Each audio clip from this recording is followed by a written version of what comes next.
Coming up on The Returned. Thing I know, I'm flying through the streets of heaven, and somebody's got a hold of me. I remember seeing an individual next to me. Somebody had a hold of me. I'm sitting in this grassy knoll. It's quiet. It's peaceful. God says my name. He said, do you know about your choices? And do you know where your choices go and what they do? He tells me you got to be careful. Hi, and welcome to The Returned. Here's to everything we'll discover together.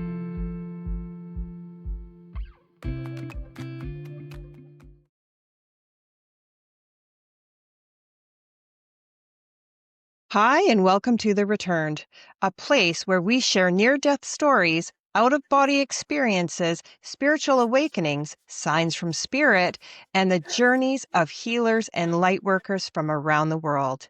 Today, I am joined by Douglas Kanaki, who survived a sudden, devastating case of meningitis that left him in a coma and clinically dead for several minutes.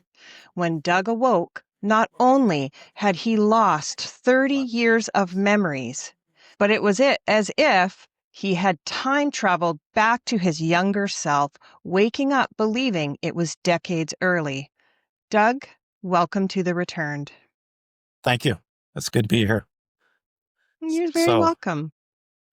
Yeah, it's been an interesting 20 years, my ordeal. So it'll be I 20 bet. years in 2026. So it's been quite a journey. I would say the first part of my journey, I was kind of an angry, upset individual because of what took place. But since time has gone by, I've kind of understood where I need to be, and what my purpose in life is, and to be more concerned about uh, other people than what I have been through and the pain that I experienced. So I'm today I'm want to express my concern for other people, because when you've been trapped for so long and you finally realize what the other side's all about, other people need to know that there's a difference. Oh, And that's so nice to hear. Doug, for those who haven't heard your story before, would you like to talk about a little bit who you were prior to your experience? I think so. I mean, a lot of people would probably benefit from that. My childhood was kind of for me. I was always on edge. I don't feel like I ever felt comfortable, like I was in a loving place when I was at home. I just felt like at any given moment, my dad could come in and just give me the riot act, and the thing that gets me is I just felt like I was singled out all the time. And it started when I was 5 years old, or at least that's the first time I personally can remember something taking place. Because I think I don't know what you want to call it, but I think when you experience trauma, a lot of that trauma gets blocked. You don't remember it. But I do remember the first time that I got whipped with a belt. Um, and, I was 5 years old.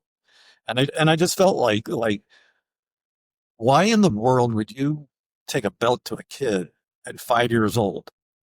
And for no more than I did was just put two faces on the wall. And, you know, one was a happy face, one was a sad face. I mean, I can't imagine that taking place.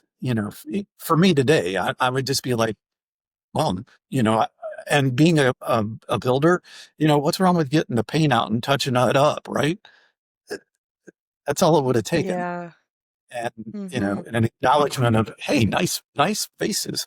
But, the thing that I'm, uh, kind of wonder is why nobody ever took note that one was a happy face and one was a sad face. I mean, somebody, should have gone, well, there's a problem there, right? And especially mine. I mean, I walked around battling those memories and trauma that's attached to those memories for the longest time. Um, I Mhm. don't think about them too much anymore, but I used to. Uh, so, Yeah. but as time went on, my dad always told me that I would never amount to anything, that I was not worthy of it. And when you take an individual and you keep feeding them that kind of information, and you keep pounding it into their heads, I mean, they're going to eventually believe it and not want to do anything. And I and I just know that God was in my life, that He was right there with me the whole time. And I mean, He basically gave me the determination to get out and do something. And I remember after I left home, I was putting myself through night school, for architectural technology and construction management. And, by the time I was 24 years old, I had my contractor's license. And so, I was determined to be somebody, even though Yeah. somebody kept telling me you'll never be anybody. And so I just ended up, for some reason, I had this drive inside me. And so I think it was in 94, I actually went back to school, because architectology in 75 is always on the drawing board. You had to hand draw everything. Well, I went back to school in 94 for computers and architectural technology on the computers. And I mean, it changed my life because, I used to spend hours at night drawing all the blueprints for the homes I was building. And then so I went back to school, and oh my gosh, it just changed how I did things. But so fast forward to year 1998, was when I met my wife. And um, we got married, and I started a business that was just doing ABC type work, just fix it stuff. Then I ended up getting into building custom homes. And so, um, I built this business to where I was selling anywhere from $3 to $5 million worth of housing each year. And then I was also, in 2004, I believe it was, I started a real estate company because I had my broker's license for real estate. And so at the time, I had 10 real estate agents working for me. Um, I had uh, an office, and a secretary, and everything was going really well. And I was had one problem though, and God was not first in my life. Um, Did you grow up spiritual or religious? um, I really think I Just did. before you head into that next part, I'd love to know that. So, we were raised Lutheran, and we would go to church every Sunday. And but you very seldom heard anything about Jesus. And I was taking what's called catechism. It's a class where they put you through, and you learn all this information so that you can take communion. So I remember the pastor that was teaching the class. I don't remember the topic that he was talking, but my life at the time was absolutely miserable. And he asked who would like to go to heaven with Jesus and be with Jesus, and he said, "Raise your hand." Well, I raised my hand, and I said I would love to be there. I was looking for an exit, and because I wasn't happy where I was at. So it was probably, oh my goodness, I was probably 20 years old, and a friend of mine asked me to start going to a Baptist church. So can you imagine me walking into a Baptist church and, because a Lutheran church is very, you know, straight, you don't like say amen, brother, or, anything like that. You don't raise your hand like when you feel the spirit, nothing, you're just like that. So I get into this Baptist church, and Vera was the, uh, youth teacher. So, I was in her class with like 20 other people. And, I probably went for like about 6 months, and I was always go and sit up in the balcony. So I couldn't get like trapped or anything. And so she comes up into the balcony, and she's looking at me, and I'm going, oh boy. And they're having an altar call, right? And she walks up to me and she goes, Doug, don't you think it's about time you settled this? And I just kind of looked at her and smiled, and I said, yeah, I think you're right. So I remember walking down the aisle, and it felt like I was all alone. Like there was nobody else there, and like it was hazy all around me. And I remember going down to the altar and kneeling, and Vera was there. She was praying with me, and that's where I accepted Jesus Christ as my Savior. And it was uh,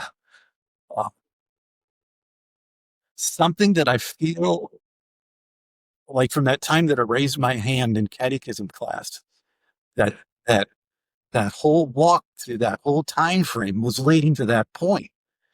And so, I mean, you know how you are when you first get saved, you're like hitting everybody with the Bible, and I can't know what those handouts are, and you leave them in the door when you exit. And so, but I kind of lost my zeal and kind of fell away from the Lord. And uh, you know, then when I met my wife in '96, I believe it was, and we started dating, um, and I just knew that this lady was supposed to be in my life. I mean, I just knew it. I could feel it.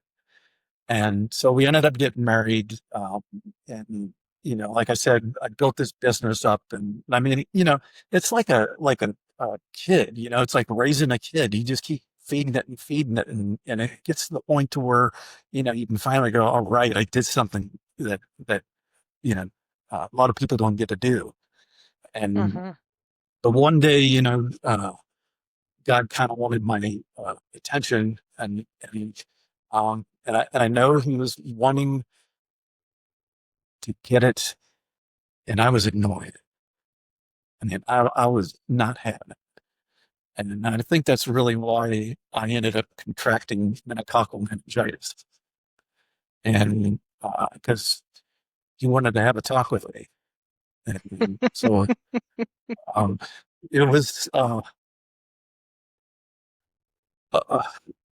kind of a really difficult way to go about it, I think. I mean, at least for me. For him, it was probably pretty easy, but Oh. for me, it was really traumatizing, and it has left a permanent mark on it. There's just no way I can ever forget that it took place.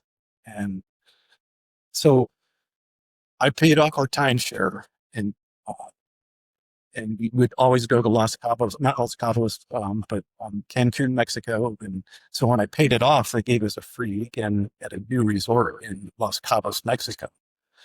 And I mean, it's really upscale right there. And I mean, we even got to go eat where John Travolta sends all of his guests, and you're like right out on the Mm. ocean, and the waves are all around you.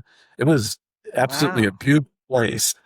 And so the last days there is when I think I contracted the meningitis, and the waiter there was just, you could, like, his skin was all clammy, and he was acting weird and didn't make sense, and it makes sense to me because of what I went through. And I to this day, I feel that that's the guy that gave me the meningitis. And because um, meningitis has a 10-day incubation period. And once that period's done, you have 24 hours to get antibiotics. And if you don't, people are usually dead. It's very contagious. I mean, all somebody has to do is like touch your spoon, you put it in your mouth, you'll have it 10 days later. It's Oh, wow. that bad.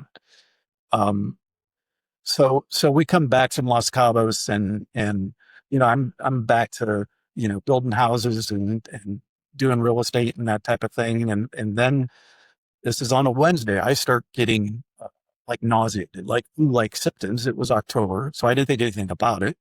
So I went through all my appointments that day. I even went and worked out the family wide. And I came home and I told Di, I says, "Yeah, I don't feel good. I'm just going to go to bed." So I slept all night Wednesday. I got up the next morning and I told her I'm just going to stay home. And that's something I never did. I don't care how sick I am. I'm going to work. Mm. Right. At least I can do something. And so I stayed home and my thinking was that if I drink orange juice and eat crackers all day, I will feel better. So, which didn't happen. I ended up getting out of bed Thursday night around 11:30, and I ended up making my way to the shower, and I was like so delusional, like my balance was messed up, like I couldn't like focus on anything, and I went to get out of the shower and I still had my clothes on. This is how messed up I was. And I slipped and hit the floor like a ton of bricks and I hit my head on something. And I managed to pull myself up onto the vanity and all this blood is running down the right side of my head. And it and I just remember this is the last thing I said and remember that night. And I said, "Oh, wow," in slow motion. It felt like I said it in slow motion. And I just blacked out. That's the last thing I remember until I woke up 3 days later. And my wife and my youngest son Nicky, called the EMTs, and they came and got me. They took me down to the main hospital, and they asked my wife, "Have you guys been out of the country?" She said, "Yeah." So it's an instant spinal tap. They draw your fluid, and if it's cloudy, then they got to run a strand check. And so they want to determine what form of meningitis you have. So I had what was called meningococcal meningitis, which is like the worst one you can get. And so I ended up being in a coma for 3 days. And so when I started to wake up, everything was like foggy and nothing made sense to me. And then the neurologist was in the room and she tells everybody to be quiet. I want to ask him some questions. So, and you kind of have to know my condition at the point. I went from 190 pounds to 148. I couldn't walk because all my balance issues got erased because of losing my hearing in my right ear. And then like all your senses in my body got erased. Like I didn't know hot and cold, just anything that you have like five main senses and they all harmonize with each other. And so all those got messed up. And I couldn't do anything. I couldn't remember anything. And so she asked me if I knew my name, and I looked like a stroke victim because this side of my face like sagged, and it didn't move. My right arm shook terribly bad. And so she asked me if I knew my name, and I said, "Yeah, it's Doug." And like I couldn't make full sentences. I could get like words out, and that was about it. And so she asked me what year it was, and I said it's 1969. And everybody in the room's kind of looking at me like, because they know I got a bit of a sense of humor, like I'm always one, and so they all kind of looked at me and didn't know whether or not I was like being honest with him, right? And then she asked me who the president was. I said, it's Nixon. Like, what are you guys crazy? And so they're kind of like going, oh boy, something's wrong here, right? And so, good friends of ours in a room were Mark and Colleen, and Mark looks like my older brother. He wears the black rimmed glasses and the black hair. And I said to him, I said, Mike, I said, what are you doing here? And he kind of looks at me like stunned, and I said to him, I said, well, I see you're still dating your girlfriend, Candy. That was his girlfriend back in 1969. And, that's when everybody started going, uh-oh, he is not all there.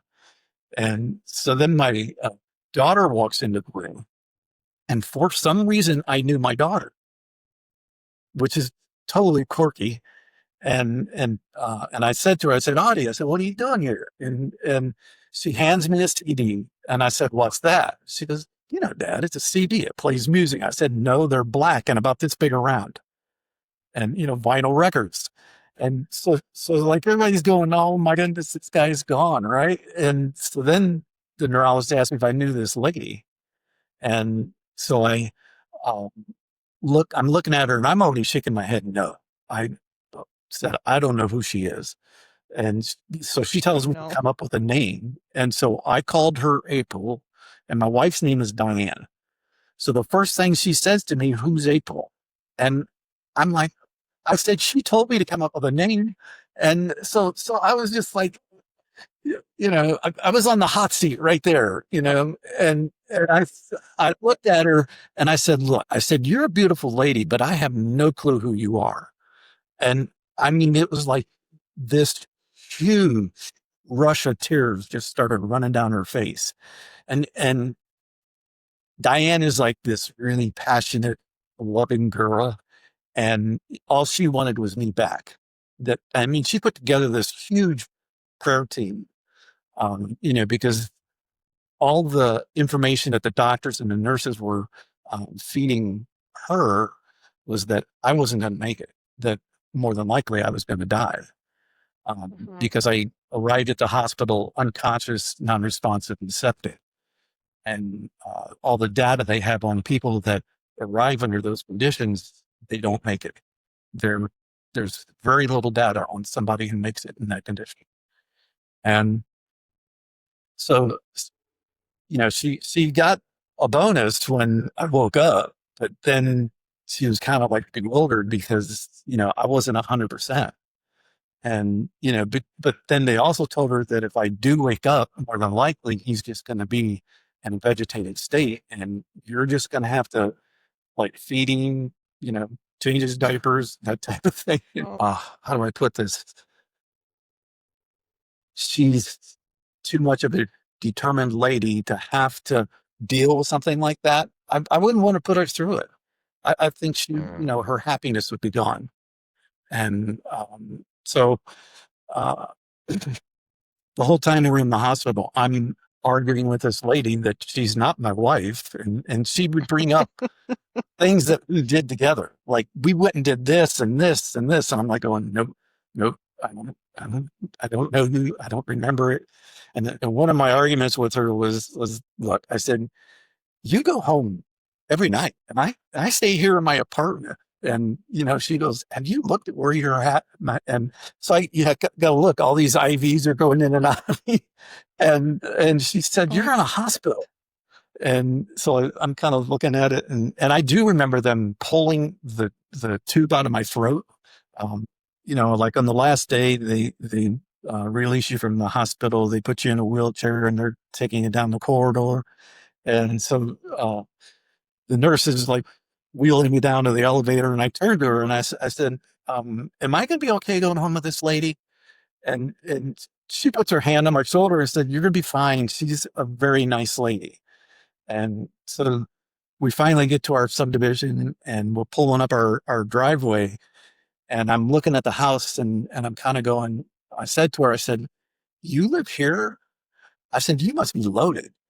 And she kind of laughed and said, I built a place. And I'm like, nah, I've never seen this place before. And so, she has to pick me up, get me out of the car, and hold on to me, and and help me shuffle to get into the house. I mean, that's how uh, debilitated I was. I mean, I could hardly do anything. All my muscles had fatigued. Um, uh, to the word. I mean, like today, all my muscle was hanging down here. It was just flab. Yeah, it was crazy. So I get to be home for about a week, and she comes in with my computer. And she sets it down, and I looked at it and I said, "What's that?" She goes, "It's your computer. Baby. You work on it every night. You do your CAD drawings and your estimates on your houses." And I'm like, "Okay, so what's it do?" So she flips open the lid, hits the power button, and that thing like lights up. And I said to her, "Oh, it's a TV." She goes, "No, it's not a TV." She goes, "What's your password?" I said, "What's a password?" And so I'm just Oh now, my goodness. I have no idea. I didn't know what cell phones Wow. were, like anything that was electronic, had no idea. And, so she had to teach me 101 computer. Like, this is a mouse. This is the keyboard. Those things on the screen are apps. They're actually programs, but you click on them. And so, I mean, it was, for me, it was like this. You're back in time and you're trying to find the future. And I had the hardest time trying to get there. Um, I mean, the biggest problem is I had no idea who I was, no idea, and I didn't know anything of present day. So I don't know if Yes. you can imagine that. Uh, Oh, like you don't feel like you're supposed to be there, and I felt like I was not supposed to be there. mhm. And so as time went on, I would say to my wife, why would God send me back to this hell? And she would look at me kind of strange. And I made her cry the first time I said that because that's all she wanted was me. And I was upset because of everything that I was like seeing on TV and all this evil that's surrounds us. I mean, it was everywhere. And she was just like so upset that I would say something to her like that. And Mhm. and I told her, I said, I didn't mean to make you cry, but this place is horrible. And and then I made the comment to her that I was innocent, and and I felt like I was because I mean you can't have any evil in you if you've been to heaven. I mean, if you're standing there talking to God, that you are innocent, right? And so I said it to her like three times, four times maybe, and she said, "Look, you're not innocent." And she's this type of person that will only let you go that far before she's gonna like put the hammer down. And I said to her, I said, "Yeah, I am." And I kind of argued with her a little bit. And she goes, "No, you're not." She goes, "Trust me, you're not innocent." And so as time goes on, I started figuring this out. Um, and I touched a little bit about uh, what happened, what I was going through when I started realizing that I was not innocent. Uh, but my wife was like this huge, determined person to get me to be who I used to be. I mean, she had to stay with me for 4 months, 24/7, because of the problem that survivors of meningitis have in like the first 6 months is brain hemorrhage, blood clots, and dying.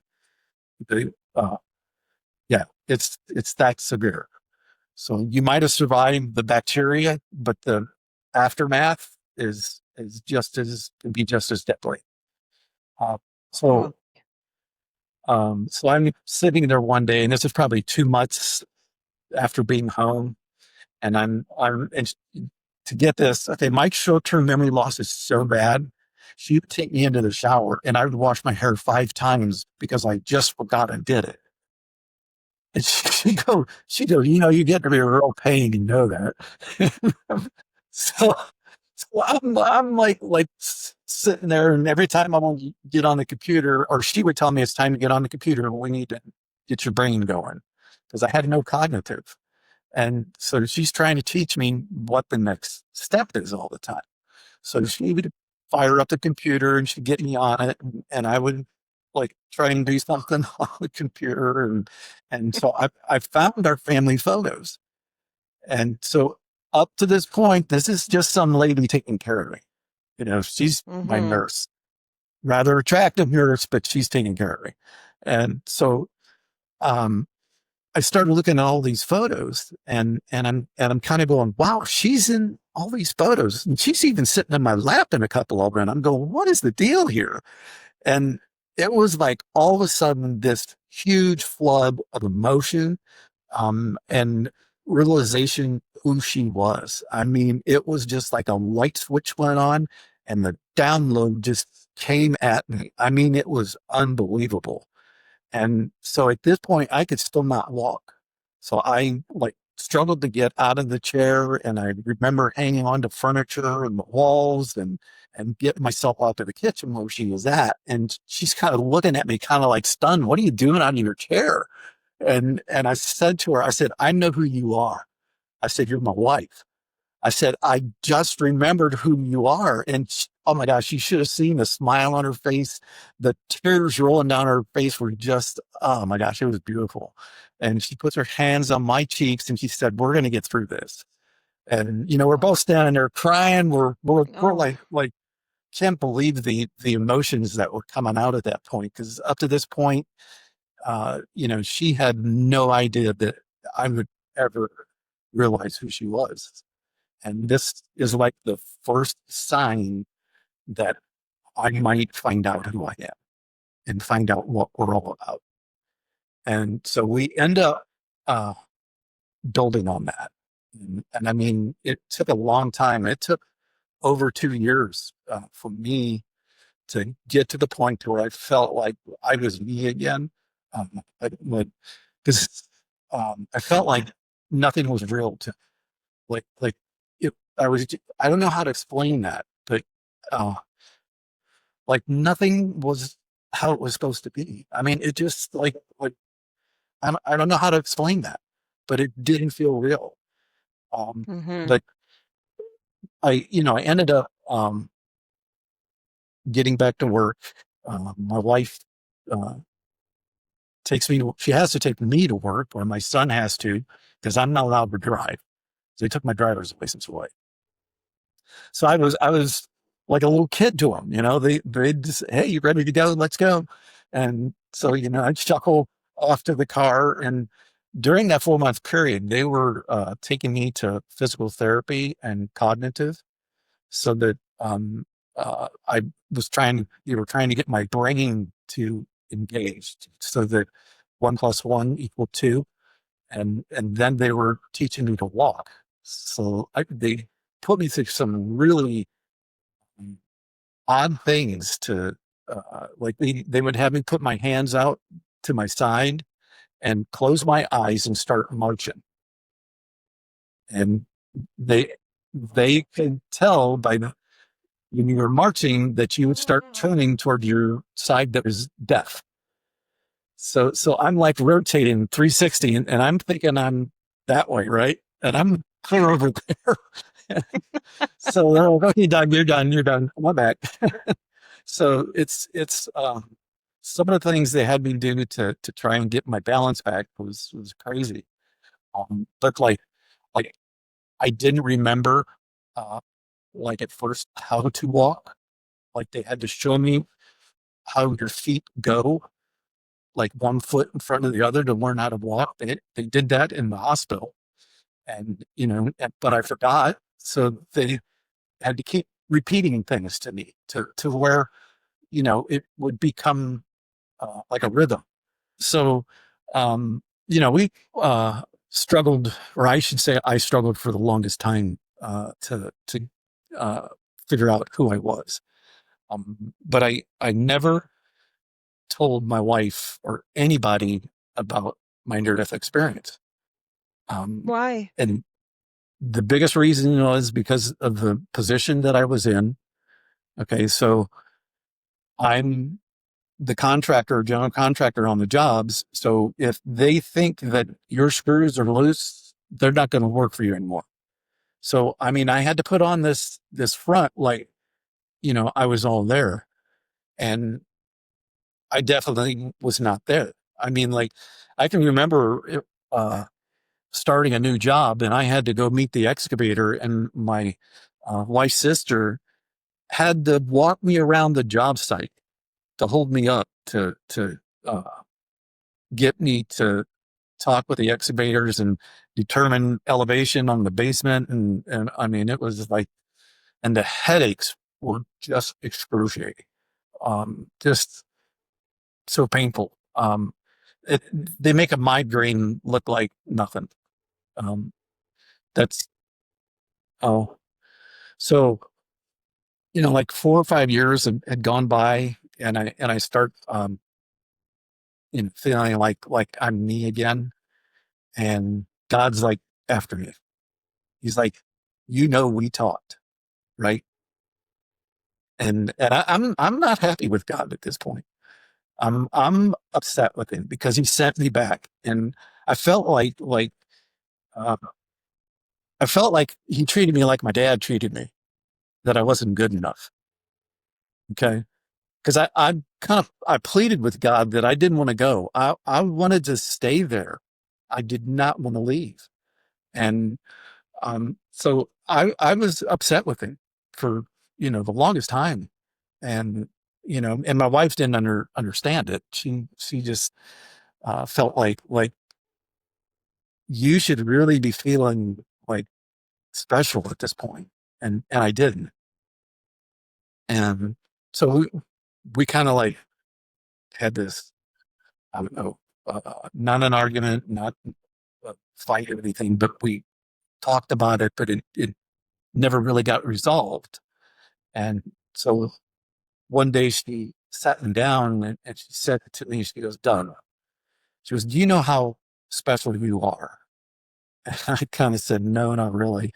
And she said, she goes, "You have something inside of you that is so special, and so many people do not get to have what you experienced."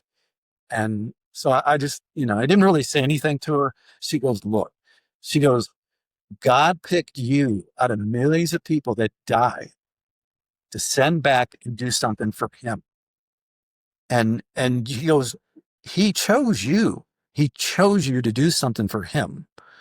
And so, that's when and I explained to her about my near death experience, where I, woke up into this sea of pitch blackness, and I was just kind of hanging around, like I was just there, like you couldn't do anything. Like I was just like looking around, not seeing anything, and then all of a sudden I saw these things coming at me, and the closer they got, the bigger they got, and then you started hearing hissing and screaming from them.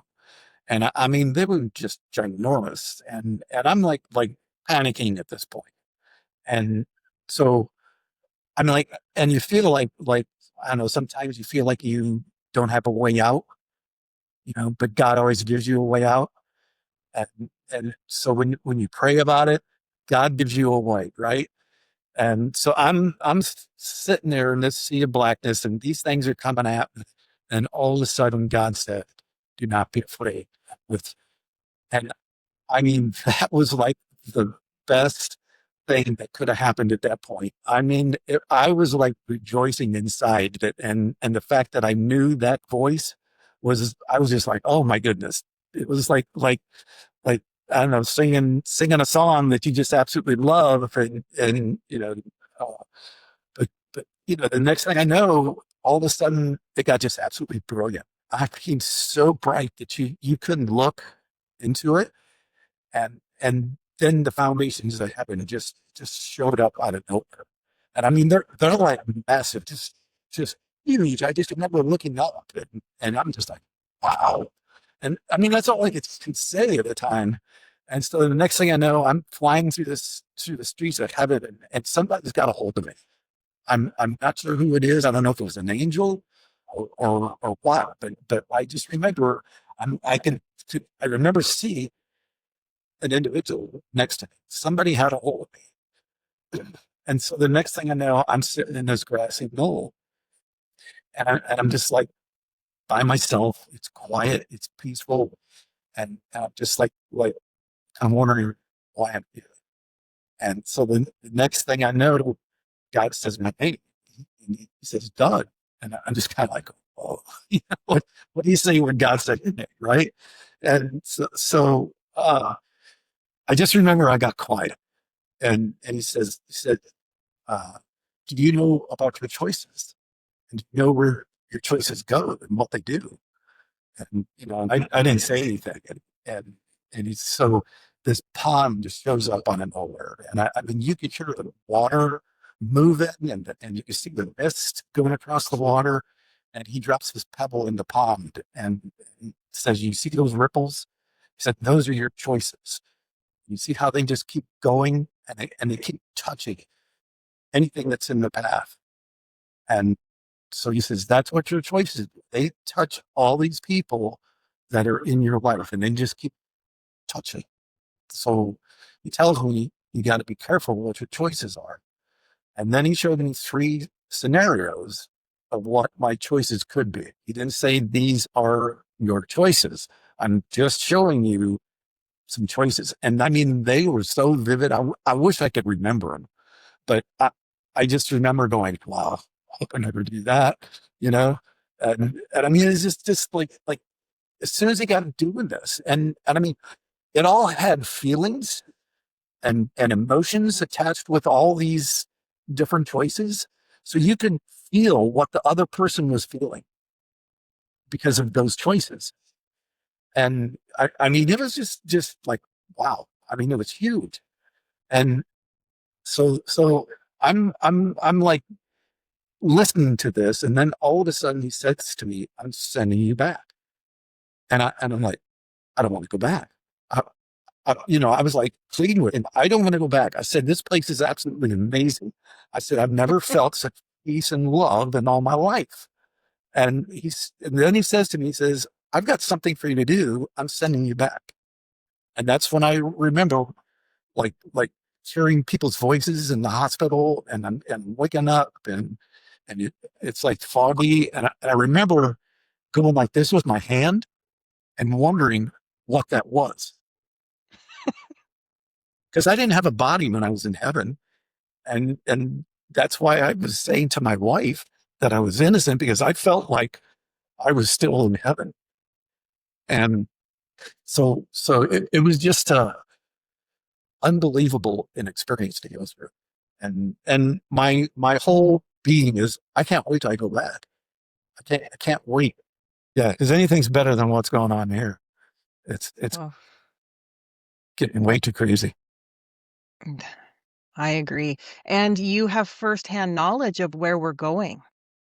I do. So, so it must have completely eradicated your fear of death. The only thing that bothers me is how I'm going to die. I think that bothers everyone. It's like, So, please, I don't want any pain. yeah, just give me a shot. That'd be good. So, yes, well, I'm like, if you killed me today, I would be like, oh my gosh, thank you. Yeah, because Oh my it's goodness. Really? the heaven is amazing. I mean, you will never feel such peace and love. That I mean, it runs through you. It's all around you. I mean, it's electrifying. It's that intense. And I want to feel that feeling again. So So, Doug, it you went to a place and there was buildings, yes, yes. like structures that you've never seen before, or maybe like what we have seen, or is it just like here? No, they were different. It's like a color I couldn't describe. They were kind of Okay. shiny, and um and the foundations of heaven, they're illuminating, but solid. I mean, it, I can't even describe the colors. It's that um, hard for me to try and grasp onto what it was. It just can't. I can't Mhm. do it. And It's um, amazing how you can still see it though, hey? yeah, I Like can when see it in you my head. I close yeah, my like you eyes visualize it. and I can still see it. And I mean, like I could close my eyes and I could still see myself sitting at that pond. And I remember God standing there, and it was like a silhouette. So I never did get to see his face, Mhm. but I saw him move. He just like moved right in front of me, and I'm just like, oh, it was just like so amazing to be there. And uh, You're very fortunate, I feel that way now, but I didn't then when it I'm happened. sure. I wanna sneak back a bit so we can go just a little bit before I didn't want to interrupt you, but I wanted to talk a little bit about the drive that you had. So you're very ambitious and you're like 150 percenter is kind of how I heard it. Okay. Do you think that that came from how you were treated as a child and that you were always doing extra or you worked the hardest to get that kind of acknowledgement? Um, I don't think I had it when I was a kid. Because I Okay. was um, trapped as a kid. I retreated inside myself because I was afraid of what was going on around me. I was afraid of when my dad would come home, what would happen. Just those kinds of things. So I missed a lot of school. Um, like I would be at school, but I'd be inside myself. I wouldn't be like participating. I mean, I couldn't spell my way out of a paper bag if I had to in the fifth grade. Um, I just was that afraid of people and Mhm. interacting with people. I just after you get the daylights kicked out of you so many times, you just kind of like you don't want to participate. So I just felt like I didn't want to do anything. And so like I always played alone when I was a kid. Like I had all these different little matchbox cars. So I was always just playing in the dirt, you know, and by myself. What did you learn from that experience of your younger years? Uh, I'm not sure if I learned anything from it. I did learn not to be afraid.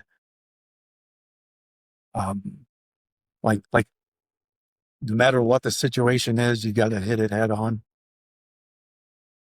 And like I love what I do. Being a carpenter and uh, like I hungered to learn to be the best. I want my woodworking to be the best. And I mean, my wife's like, dude, you are awesome at that stuff. And so I'm looking forward to the project that I'm working on because I'm gonna in 50 years I've never made anybody butcher block countertops. From an outsider, you learned quite a bit to me. You Right. learned how to be completely motivated and how to completely change who you were and succeed in what you're doing for you. Well, yeah, because nobody else is gonna do it for you. And No one and is, but some people don't see it like you did. Some people go through that type of upbringing and they go a totally different path. You just went, boom, nope, I am good enough. I'm better than that. yeah. I like Well, that and about that's you. what I wanted to prove to myself. I wanted to Mhm. prove to myself that I was somebody that I had merit. that I'm capable of doing whatever it is that I put my mind to. I need to work on my spiritual walk. And you know, I because the battle we have inside every day uh, is a tough one to get through. Uh, I mean, you're this world, is full of demons and angels, and they do battle for us all day long. And Mm-hmm. we don't see it, but it's there. Oh yeah. And Mm-hmm. I feel like the closer your walk is with Jesus, the tougher the battle gets. And but the cool thing of it is feeling and experiencing that battle around you. And I mean, and I got a taste of that when I was learning who I was. So, how I kept saying that I was innocent. Okay. Mm-hmm. Uh, so during that 2 year period of learning who I was, um, this dark, ominous figure kept showing up. It kept like haunting me. Like I could feel its presence. And it was more so when I went to sleep. And I didn't want to go to sleep. And I Wow. kept like battling this thing. I would have battles in my dreams that no, you don't know me, I don't know you. Like stay away from me. And I mean, this was uh, so overwhelming, and it kept telling me, "This is you. This is a part of you." And so, I mean, this battle went on for the longest time, and I ended up, and it was trying to merge with me. And what I ended up concluding is that it was my old nature. I You know how when you are born again, you get a new nature, but you still have your old nature. So this thing was trying to merge with me because, as far as I was concerned, I was still innocent. And oh. this thing was doing battle with me. And so I ended up like waking up one day and I knew things were different. I just knew it was different. And do you think that's from your NDE? Do you Say it think again. that's from your do you think that that's from your near-death experience? Yes. Yeah, definitely. I do. I feel like I walked around for the longest time, like um, I did not have that battle inside. I mean, I just felt like at ease all the time. But then when that happened, the battle began. It was like, oh, great. You can feel temptations again. And it was just like, wow, overwhelming. How long do you think you were there In on the heaven, other side? Yeah, how oh my long do you goodness. think you were there? I really can't give you a timeline. Yeah, There's no there was, time, right? But yeah, like, do you I think just, it I was just, just seconds with him, or did it feel like a long time? wish it was longer. But, Oh, um, I know it had to have been quite a time, or it felt like a lot of time, just because of the different events that I went through. Um, but the one um, kind of thing that I kind of I kind of determined where I was at when I was talking with God. That in reading uh, how John described the third heaven, and I almost feel like I was in the third heaven because that's where God resides. Because God was there. The Garden of Eden is there because it's the most beautiful place. And I mean, everything there was absolutely amazing. And so I feel like I was in God's home right there. So it was kind of And then the next thing I didn't talk about, and I've mentioned this before, but right before I got sent back, my body was like shiny. It was like, it wasn't a body. It was like a silhouette. And it was like this brilliant white light. And I was standing there talking to somebody, and I can't remember who it is. And I don't know if someday God's going to tell me who it was, but I remember it. I remember just feeling this uh, love and all this energy running through me, and I was talking with somebody, and then that's like when everything spiraled out. And I had to come back here. When you were there, did you have any fear whatsoever? No, none at all. Did you Absolutely even not. have any inclination that you weren't here anymore? No. The only time I did, the only time I did is when he said to me, "I'm sending you back." Mhm. I knew I didn't want to leave, you know, and I was like, but You weren't no. thinking about your family. You were just like hanging out Well, like you've been there for a while? well, take that back. There was a Mhm. situation where I was hovering in the clouds, and Oh, and I remember looking down on my family, and they're all crying and upset that I'm not there. And I remember just having this love for them. I mean, this pure love for them, you know, even besides all the silly arguments that people get into, all I yeah. wanted was them, and the love. And so, uh, and I remember like looking to my right, and there were other people experiencing the same thing. They're like looking down on their whoever they were with.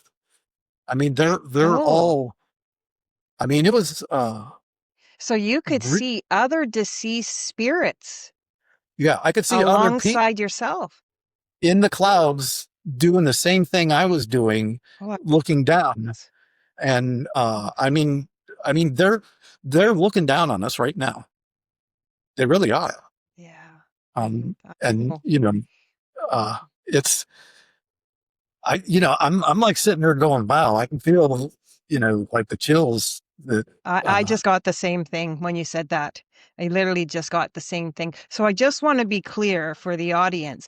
Do you think those other people were deceased spirits as well? Or do you think those were people that were there watching their families? well, Or I guess that sounds like the same thing. What am I trying to say? I feel like they were in the same situation I was in. Okay, perfect. That's what I was trying to get to. Sometimes my Yeah, words don't work. yeah. I Sorry. feel like we were all like whoever was down that way, they were all doing the same thing I was. Like I think God was like giving them the near death experience as well, so that they could go back and you know change whoever. Right. So I wanted to get to this one incident that you had when you were there. Um, so basically, what did I write here? Of course, like I said, I need glasses because I can't see. You want my So crazy. Like, just give it up. Like, oh my goodness. Um, so you were with him and there was choices. The part where you had choices, and then he showed you all the choices. okay? And so was it your choices that you made that you were seeing and how it was affecting people? Okay, so what he said to me, he said, "I'm going to show you three choices, but these are not Right. necessarily choices you're going to make. I'm just Oh, going to okay. show you what your choices can do." Okay, so and while he's showing me this, I mean, you could feel like the emotions and the emotions from other people, like it was like you and I are interacting right now. So you could sense what they were feeling and experiencing by my choices being put onto them. Why I was asking that is I was wondering if that was what they call a life review. So I Could have was been. wondering if they were showing you choices that you had made or even will make in the future. Well, Um, I sometimes they show you that. okay, so I get these premonitions. Okay, Oh, so like if I'm about to make a choice, was that one of the choices he showed me? So I like question my choices. Like oh. I don't want to make the wrong choice because I know what's going to happen if it's the wrong choice. And how do you navigate that? Uh, I guess the best thing to answer there is to try to maintain your walk. If you can mimic what Jesus, how he walked, you can't really make a bad choice. So that's kind of, and I can tell you, I don't always make the right choice. I'm not I don't think perfect by no anybody does, means. right? Yeah. It's like, oh my goodness. And my wife will let me know right off the bat if I, oh, I could just smack you right. Your wife sounds so great. She just sounds like an Oh, amazing woman. she Oh is. my I goodness. tell You're you, very lucky to have someone like that. And so is she. So is she. I tell you, the energy that girl has is incredible. Um, we both get up at 3:40 in the morning. We get ready, we go work out for an hour and a half. We come home and go to work. And I mean, she's like the Energizer bunny. She just goes and goes and goes. Yeah. But the funny thing is, the second she sits on the couch and I start rubbing her feet, she's like, she's out cold. She can't help it. But yeah. But you know, I mean, she is such a she has a this huge tender heart, but she can always also be this roaring lion if she needs to be. And I mean, she in that 5'1" little body, she can be as tough as nails. I mean, I'm just like, whoa. That's why I don't argue with her. She sounds even better now. That's excellent. It's safer for me to just keep my mouth shut. Well, you've learned one thing. Yeah. Just keep your mouth shut. There you go. Now, Doug, if you were to take a look back on that experience and someone else had gone through the same thing as you, similar to what you've gone through, what would your advice be to them? Keep seeking. Don't stop. Keep seeking. Um, because so for the longest time, uh, I wouldn't share my story because I was angry with God, but and I was afraid to share my story because of what are people going to think of me, right? Man, you're a cracker, you know, to to to tell a story like that, dude, you are out there on a limb. And so, you gotta, I think when you walk through something like this, that you have to grow into it. You have to spiritually Hmm. grow into that situation and uh, just consume it. You have no other choice because God's right there. He's like, letting you know, hey, I didn't give you this story for nothing. And I love Romans. I think it's chapter 8, 28 through 31. how he talks about how he knew us before time existed, and that he wrote our stories. So if he's written everybody's story, he's also written how everybody intermingles and Yeah. meets and talks and does everything together. So can you imagine how uh, much that has been orchestrated down to the hair growing on somebody's head? Hmm. And he controls it all. I mean, I get to thinking about that and I'm just like, whoa, that's Oh. amazing. If I wanted to, I forgot to ask you, when you went to the Black Void place and you seen the movement of, I don't know what were There they, were demons. beasts or demons? Yeah. Did you see the movement in the blackness? Like, were they also black?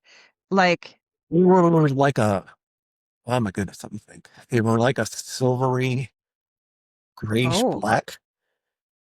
And they had these huge claws on their forearms, and the jagged teeth.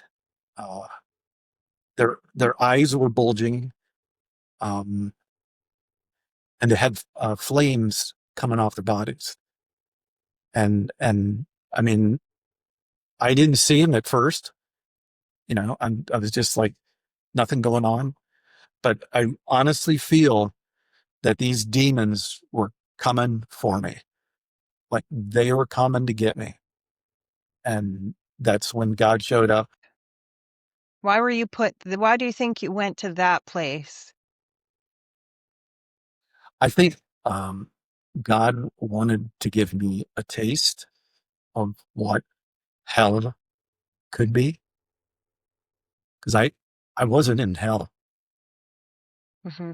uh, but I think He wanted to put the that kind of fear in there Okay. of that crazy thing, you know, demons coming after you, which in real life they're all around us.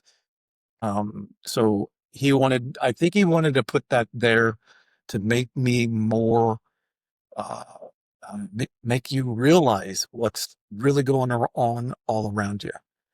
And uh, I feel like so many people um, try to not acknowledge what NDEs go through, like it's not a real world, like eh, You know, I can't acknowledge that because it'll take away from what I'm doing, you know? And, my whole purpose in life is to help other people. And so why do you think that you had that NDE, and why do you think that you ended up there? Did you have was your spiritual walk really strong at that time You mean, okay, so when you had your NDE? well, I personally think you wanted to get my attention because, you know, Okay. we're, I mean, we would go to church, but we weren't participating. We weren't like active uh, so we went to church on Monday, or Sunday, and then Monday come along, and you forgot all about Sunday. But for me today, it's Sunday every day. Okay. Yes. Um, so what I was going to say is when you came back, Doug, did you have any unusual sensitivities or insights or gifts from the other side when you returned? So that could be like a kind of premonitions or feelings inside, hearing God or hearing Jesus or angels Um, or I think I did, uh, okay. because I mean I know I did because of the fact that I kept saying I was innocent, and I feel like God was talking to me, like we were having conversations all the time. Right. And And I feel like he got my brain going because there was nothing there. I mean, it was about as blank as a page could be. I'm Mhm. just like one day the lights turned on and I realized that if I don't figure out what I did, who I am, that I was going to lose this beautiful lady, that I could possibly not be with her anymore. And that was like all the fuel that I needed to like get that drive back to get your butt out of that chair and figure out who you are.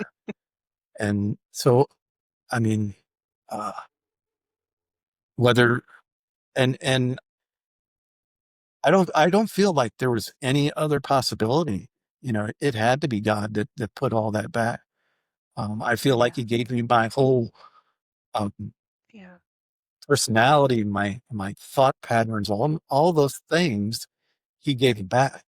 I mean, because there's no medical reason, that I should be here. He also gave you a really incredible story to share. True. Yeah. Yeah. And I sat on it for the longest time. So, Mhm. but it's, uh, and I love sharing it with people. And so my wife and I kind of have this little, uh, laugh. So like I'll run into somebody and they'll say the right word. And I know God's going, telling your story. And Ah. so I'll text my wife and, it's like the unbelievable feeling when I know he tells me you need to talk to him or her. I mean, it's like he gets like you can tell, I can tell that he wants me to say something. It's like a And knowing inside of you? it's what? Is it like a knowing inside of you that comes in? Yeah, it's like Yeah. a feeling, like a I don't know how to explain it, but it Hmm. all of a sudden it's like a nudge. You just Ah. know he wants you to talk. Mm, And mhm. so I'll text my wife after about an hour and a half of talking to whoever. And I go, baby, I just shared my story. And she'll just go, LOL. Because she just goes, so you bored them. I think that's great. Doug, for So, the listeners who want to dive deeper or connect with you beyond this conversation, would you share a little bit about the work you're doing now? Any offerings or published works that you would like people to know about? well, I did write a book in October of Okay. 2023. It was released. It's called Being 20 Again at 50. So it kind of mimics the scenario how I woke up, lost 30 years of my life, and Mhm. because I was 50 years old at the time. And so, and you can find it on Amazon. And so and I also have a website called being 20 again at 50.com. And, Okay. and they can, if they want to reach out to me, there's a contact page there, they Okay. can talk to me through that. And, I check the conversations every now and then. So yeah, it's always good. So I've had quite a few people, you know, ask me questions and things like that. People Yeah, want to know. I think especially in the days and the times we're living right now, people really want to hear these stories. They want to know. they do. I mean, it's like, Mhm. because they're questioning. I mean, you see all these people that are, dying around us and, they Yeah. just, weird things happen all the time. And so it makes them think, what's going to happen to me? Where am I going to go when I die? And and I remember this one preacher. I can't remember the guy's name, but he talks about how the thief on the cross gets to heaven, and the or not the archangel, but an angel asking is, how did you get to heaven? I mean, you didn't go to any Bible studies. You didn't do a baptism. You didn't do anything. But how did you get to heaven? And one of the phrases he says is because the guy on the middle cross said so. Interesting. Yeah. Doug, if you could leave just one message or a piece of wisdom from your journey, what would you want everyone to remember?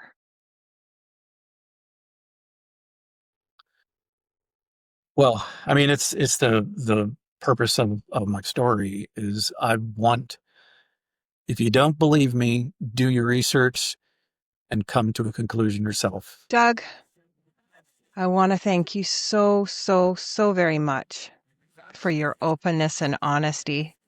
Your story is a powerful reminder of how quickly life can change and how awakening can happen in the most unexpected ways. So Thank you so much for sharing it here with us today. thank you for having me. You're welcome. And to all that are watching or listening today, thank you for joining us for this conversation. Remember, even when life erases what we think we know, there's always a path to rediscovering ourselves, and sometimes that what we return with is more profound than what we lost. And until next time, stay curious and keep returning to the truth within you.